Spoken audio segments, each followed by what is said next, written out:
The tabletop takeaway. Game mechanics on display. Three designers share the stage. Pick a genre and we'll play. The tabletop takeaway. Welcome back to the Tabletop Takeaway. I'm Ananda Gunaratna. I'm Charlie McCarran. And I'm Trevor Muller-Hagel.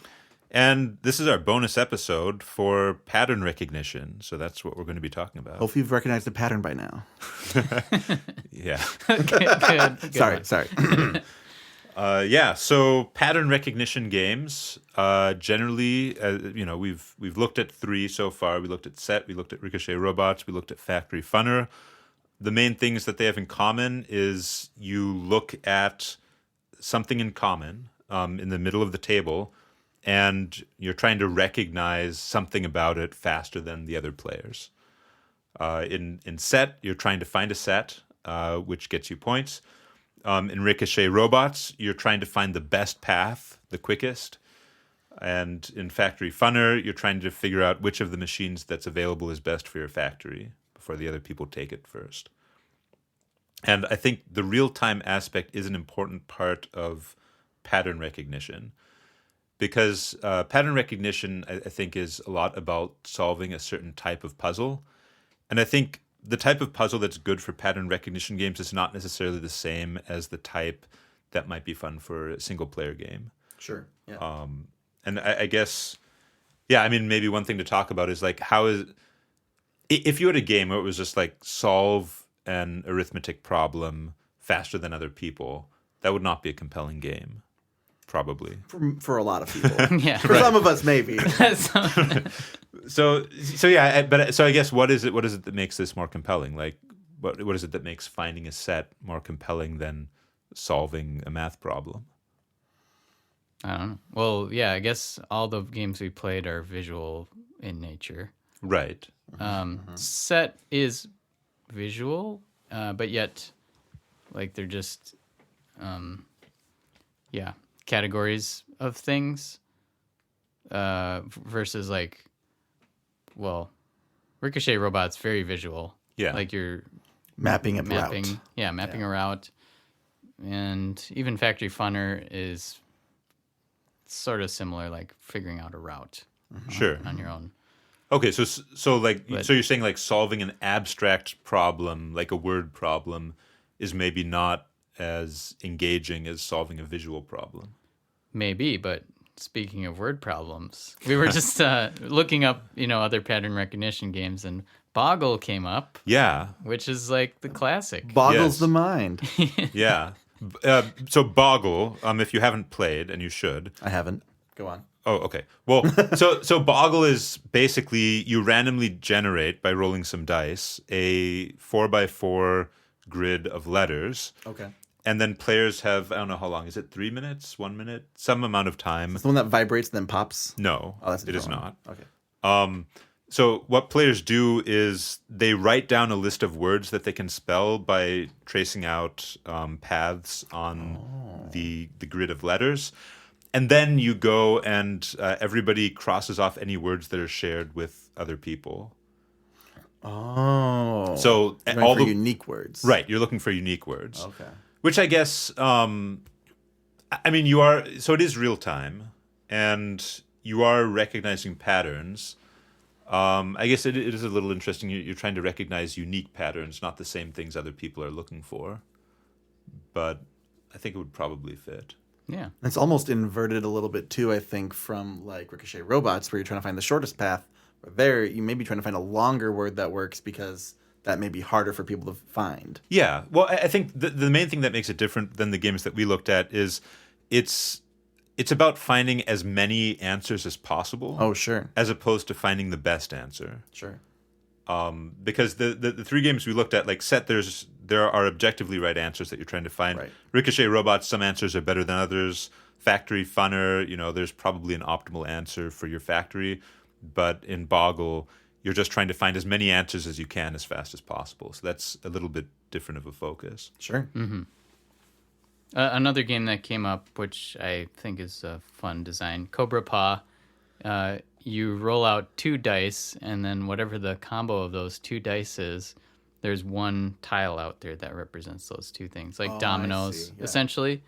And it's just really a simple speed game, but it is, I think, pattern recognition. Yeah, seeing the 2 yeah. shapes and then matching the 2 shapes to another shape outside the thing. Yep, Yeah. as fast as you can, kind of like Spot It, but yeah. So I think this category lends itself well to like a family game Oh, because for it sure. can be quick. Often easy to understand. Well, Yeah. but I think it is necessary to make it easy to understand because when you have the real-time aspect to it, you can't have complicated abstract concepts. It does need to be very visual and very simple. Absolutely, yeah. Well, obviously that makes it so that a family can easily play it because they can just show their kid, hey, this has to move like this. Like, oh, great, I get that. You're not like, okay, and then these units can do this damage when you're doing this stuff. Like, you just move it. It's done. And I've questioned whether a set would be like too hard for kids, and then I got beaten by like an 8-year-old. So yeah, it's, Perfect. Yep, Yeah. I love it. it's all about practice, which I think is one thing that you kind of forget about with like heavier board games. It's all about practicing them, and so like people who are new to the hobby might just not like know the skills of a game that translates from another game that you play that translated from another game you played. Yeah, like worker placement. If you play a bunch of worker placement games, you get a sense for the sorts of things that are good to do in worker placement games. Or deck builders. Yeah. Yeah. Yeah, like deck builders are a great example because, figuring out that, getting rid of cards is actually really good is like a key lesson that you can then take to every deck builder you play after that, which will work in pretty much any deck builder. This is going off on a totally different tangent, but I think it is interesting from a design perspective of like, that's why you kind of want to go along with the norms. Oh, yeah. So that you don't make people feel stupid for pursuing a strategy that usually is good in a game. Yeah. Yeah. Following player intuitions. Yeah.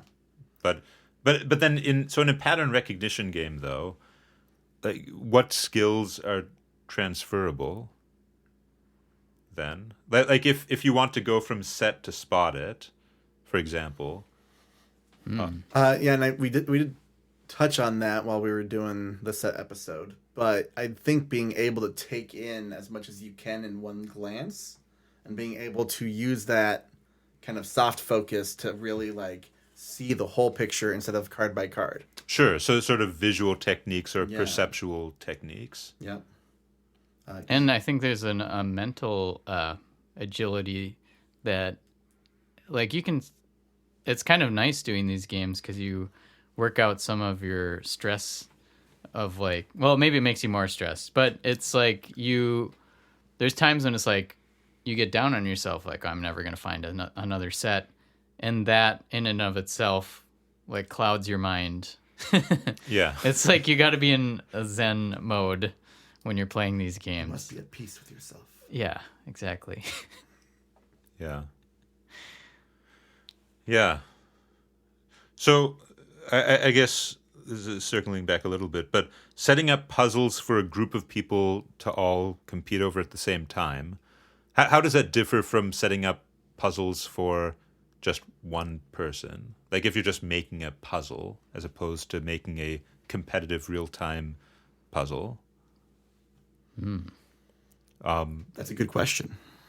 I mean, one thing in all of these games is that the puzzle is generated randomly. And that's, well, okay, I guess technically if you have Sudoku, you can generate that randomly with a computer program. Right. But when you can't just flip out cards and have a Sudoku board That would be rough. automatically. So there are certain types of problem that can work as completely randomized puzzles that people can compete over, and certain types that don't. And I guess we already talked a little bit about like complexity, like you probably don't want text. Right. Right. Yeah, matching things, being able to move things, that kind of thing where your interaction with the space changes the space for other people to interact with as well. I think that really makes it dynamic. It's like if you're the one that goes with Ricochet Robots, your thing is the right one, it's the fastest, then that is the new setup of the board for the next laydown of the card. So each puzzle changes just a little bit. Yeah. Right. Which is not so much the case with, I mean, technically that's the case with Set, but not really in a way that's interesting because you're just getting more cards. Right. Yeah, this is again sort of a tangent, but I was thinking about like video game puzzle games. Right. Video games, you do have the progression of like, ooh, I learned this thing that Yes. translates into this next thing. Right. Right. Because I found this, and like the puzzle itself is usually in a good puzzle game, you have like red herring sort of in a lot of these puzzles. Right. Where you think you learned something, but then the next Right. puzzle, like, It misleads you. yeah. Which you absolutely can't really do here because it's Yeah. random. Yeah, no misleading. Yeah. You could try. There are ways. Yeah. Yeah, but I mean, yeah, the video game puzzle games, video game puzzle games are set up very deliberately so that each level, the designer knows, more or less how the player is going to solve the level. They know what lessons they want them to learn, and then they can present the next level using, building off of those lessons. Mm-hmm. And yeah, you can't really do that here. It's a different sort of puzzle. Yeah, like the Metroidvania style of game where you get Right. new tools as you unlock the game and Yeah. you get access to different areas. And I think maybe that's where the real time comes in because, you're going to solve the puzzle. It's more a question of can you solve it faster than the other people. Right. Mm-hmm.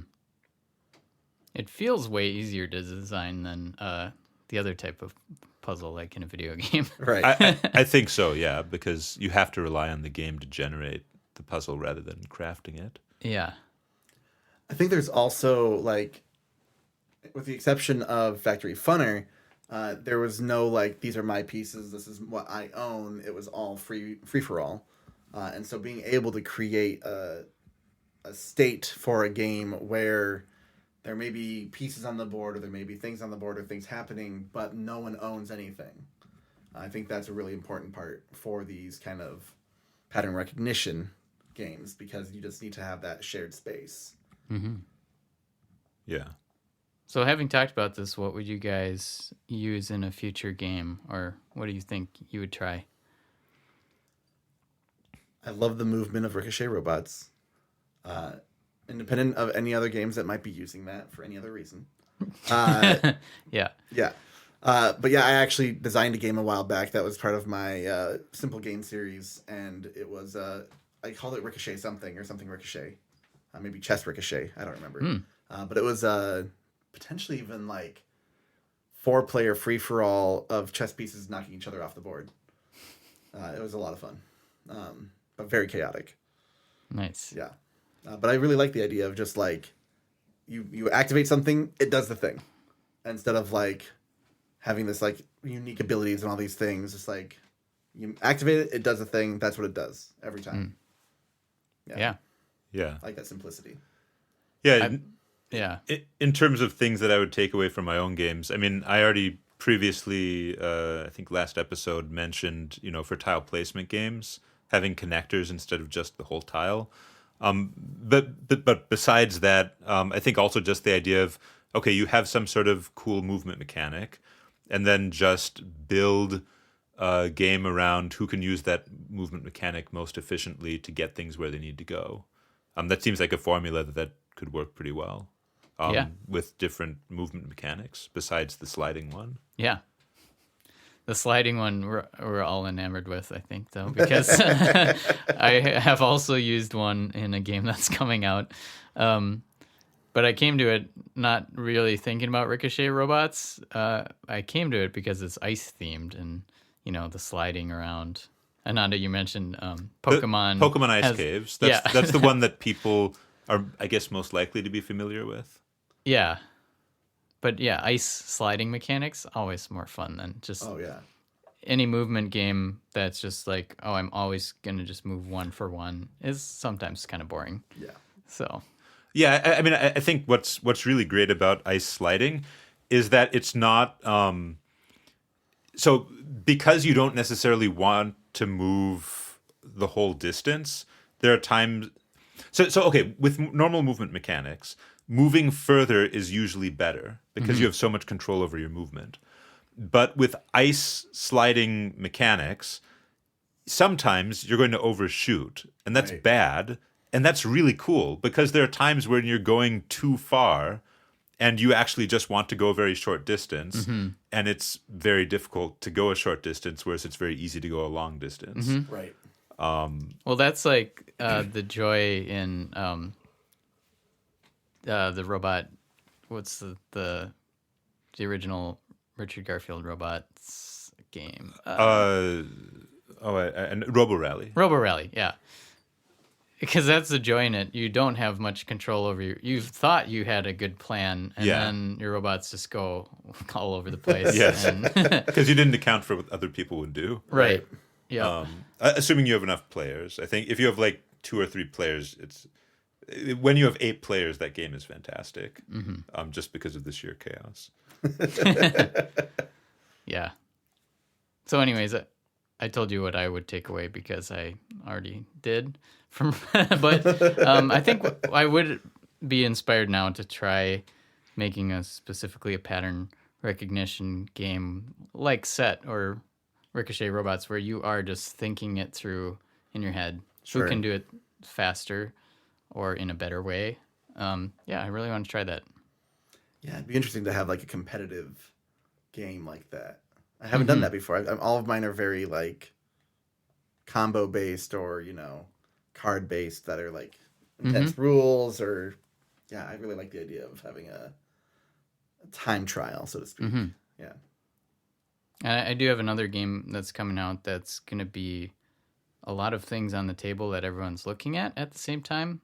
And I don't want to say too much about how it works, but this is making me now think like maybe there is a way to incorporate some of these ideas into that where like because there's one clue giver kind of essentially and the other people are kind of just waiting around till the clue giver figures out what to do, but maybe they could be participating as well, or there's another role or something. The anti-clue giver. The misleader. Yeah, who knows? Cool. Any other last thoughts about pattern recognition? I will say this is probably my weakest category in terms of games, I found out. And just in terms of a player. I mean, you stomped us at Factory You Funner. did. At Factory Funner. Yeah, I'm probably going to buy that game now just because of that. Also, just like simultaneous play is a big thing for a lot of younger folks these days. And so keeping in mind these kind of games for families or for younger gamers, I think is a great idea too. Yeah. Well, in your defense, again, like I don't think there's that many games like this. So Right. Yeah. I haven't played any of them, obviously. Which is like, oh, this is a game. Okay. Yeah. Yeah. Well, with that wraps up our series on pattern recognition games. And thanks again for listening to the show. Till next time, when we decide on our next genre of games to play. Hey, thanks for listening to The Tabletop Takeaway. This podcast is made possible by listeners like you. So please tell your friends and visit our website at thetabletoptakeaway.com, where you can suggest games and mechanics for us to cover next on the show.